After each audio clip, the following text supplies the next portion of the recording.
SBS 뉴스입니다. 국내 코로나19 신규 확진자가 어제 785명 발생해 이틀째 800명에 육박했습니다. 신규 확진자 가운데 해외 유입 환자 25명을 제외한 760명이 국내 감염 사례입니다. 지역별로는 서울 251명, 경기 241명 등 수도권에서만 509명이 감염돼 지난 14일 이후 열흘 만에 다시 500명대로 올라섰습니다. 비수도권에서도 최근 확진자가 집중 발생하고 있는 부산, 경남, 울산에서 각각 44명, 52명, 50명의 확진자가 추가되며 총 251명이 감염됐습니다. 사망자는 1명이 늘어 1,812명으로 집계됐습니다. 백신을 접종한 사람은 모두 219만 5,400여 명입니다.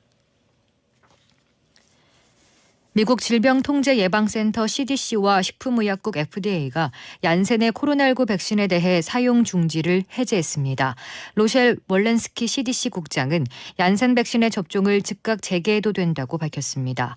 앞서 CDC 자문기구인 예방접종위원회는 긴급회의를 열고 얀센 백신으로 인해 혈소판 감소를 동반한 혈전증이라는 드문 증상을 나타낸 여성 15명의 사례를 검토한 뒤 접종 재개를 권고했습니다. 예방접종위원회는 얀센 백신의 이익이 이 백신과 연관된 드문 혈전 증상의 위험을 능가한다고 밝혔습니다. 유럽의약품청 EMA가 다국적 제약사 아스트라제네카의 코로나19 백신은 모든 연령층의 성인에서 이익이 위험성보다 크다는 기존 입장을 재확인했습니다. EMA와 로이터 통신 등에 따르면 EMA는 아스트라제네카 백신과 관련한 추가 분석 뒤 이렇게 밝혔습니다. 이는 각 회원국이 이 백신을 어떻게 가장 잘 사용할 수 있는지 결정하는 데 도움을 주기 위한 것이라고 EMA는 설명했습니다. 미얀마 민주진영이 아세안 정상회의 참석차 인도네시아를 방문하는 군사정권 최고 권력자 미나웅 흘라잉 최고사령관을 체포해달라고 국제형사경찰기구에 요청했습니다. 루인 코랏 국민통합정부 내무장관은 어제 인터폴에 서한을 보내 이렇게 촉구했다고 현지 매체가 전했습니다. 코랏 장관은 흘라잉 최고사령관이 아세안 정상회의 참석차 자카르타에 있을 때 인터폴이 인도네시아 경찰과 협조해 체포해달라고 요청했습니다. 블라디미르 푸틴 러시아 대통령이 자국의 우호적이지 않은 국가를 지정해 제재하는 법안에 서명했습니다. 이 법안에는 비우호적 행위를 한 국가의 러시아 주재 대사관이나 기관들이 러시아인들을 고용하는 것을 제한하거나 금지하는 방안이 담겼습니다. 푸틴 대통령은 이 법률이 적용될 비우호적 국가의 명단을 작성하라고 지시했다고 로이터 통신은 보도했습니다. 이번 법률은 러시아와 서방 국가들의 갈등이 점점 악화해 신냉전 기류가 감지되는 가운데 시행에 들어갔습니다.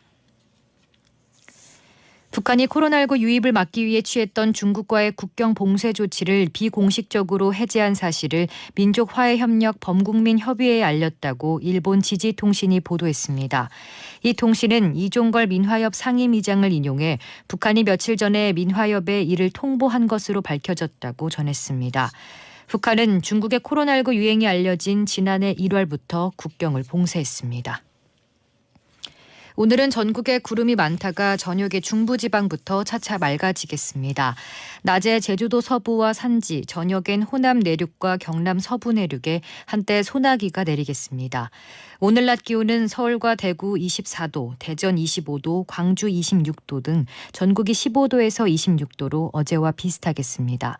전국 대부분 지역에 건조특보가 발효된 가운데 대기가 매우 건조해 산불 등 각종 화재 예방에 각별히 유의해야 합니다. 오늘 전국의 미세먼지 농도는 보통에서 좋음 수준을 보이겠습니다. 서울의 현재 기온은 21도입니다. 주시은입니다. 뉴스를 마칩니다. SBS